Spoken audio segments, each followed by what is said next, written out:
దేవునికి స్తోత్రం. ప్రియమైన వారలారా, రక్షకుడును ప్రభు అయిన యేసుక్రీస్తు వారి నామంలో మీకు శుభములు, వందనాలు తెలియజేస్తూ ఉన్నాం. దేవుడు మిమ్మలను, మీ బిడ్డలను, మీ కుటుంబములను దీవించి ఆశీర్వదించునుగాక.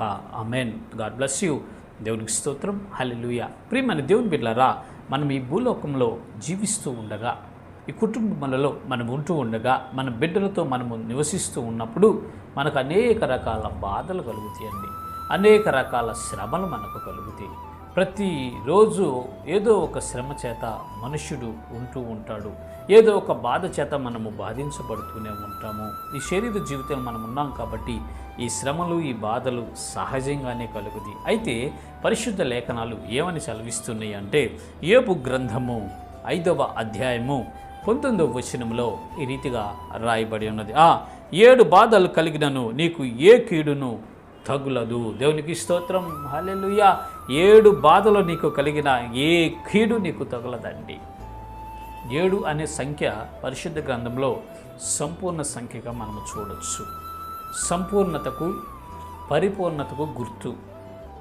పూర్తి స్థాయిలో సంపూర్ణము అనే వాడేటప్పుడు 7 అనే సంఖ్యను వాళ్ళు వాడతారు. 7 బాధలు నీకు కలిగినానంటే నీ జీవితం అంతా బాధలు ఉన్నప్పటికీ, నీ జీవితం అంతా కష్టాలే ఉన్నప్పటికీ కీడైతే నీకు సంభవించదు, ఏ కీడు నీకు తగలదు అని పరిశుద్ధ లేఖనాలు సెలవిస్తున్నాయి.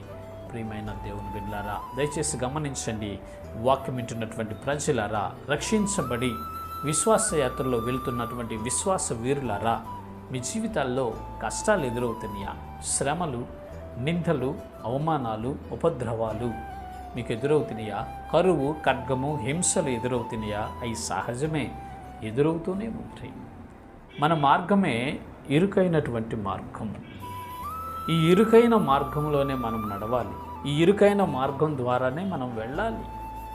ఈ ఇరుకైన మార్గంలోనే అనేక రకాల బాధలు ఉంటాయి, శ్రమలు ఉంటాయి, కష్టాలు ఉంటాయి, నిందలు వస్తాయి, అవమానాలు వస్తాయి. వీటన్నిటిని తట్టుకొని యేసు వైపు చూడాలి. విశ్వాసాన్ని కర్త, దాన్ని కొనసాగించువాడైనా యేసు వైపు చూచుచూ మన ఎదుట వచ్చబడిన పందెంలో మన ఓపికతో పరిగెత్తగలిగినప్పుడు ఈ బాధలన్నీ దాటుకుంటూ వెళ్తాం. ఈ బాధలలో కూడా దేవుడు మనకు చేయూతనిస్తాడండి. ఈ శ్రమలలో కూడా ఆయన మనల్ని ఆదరిస్తాడు. ఈ బాధలు మనకేమి చేయకుండా ఆయన ఈ శ్రమల నుంచి తప్పిస్తాడు. ఏ కీడు మనకు సంభవించకుండా, ఏ కీడు మనకు తగలకుండా ఆయన సంరక్షించి క్షేమస్థితిలో ఉంచుతాడు అని పరిశుద్ధ లేఖనాలు సెలవిస్తున్నాయి. అయితే మీకు సంభవిస్తున్నటువంటి బాధలను బట్టి, మీకు కలుగుతున్నటువంటి శ్రమలను బట్టి, మీకు ఉన్నటువంటి ఇబ్బందులను బట్టి మీరు కృంగిపోతూ ఉన్నారా? ప్రియమైన దేవుని బిడ్డలారా, అయితే దయచేసి గమనించండి. 7 బాధలు మీకు కలిగినను ఏ కీడు మీ దరి చేరదండి. ఏ కీడు మీకు తగలదు. ఏ కీడు మీకు తగలదండి. ఆయన మనకు కేడమై ఉన్నాడు. ఆయన మనల్ని నడిపిస్తూ ఉన్నాడు. ఈ శ్రమలన్నిటిని దాటుకొని విజయ తీరంలో మనల్ని ప్రవేశింపచేసి విజేతలుగా మనల్ని నిలబెట్టి మనల్ని ఆశీర్వదించబోతున్నాడు. ఇటు కృప దేవుడు మనందరికీ కలుగు చేయనుగాక.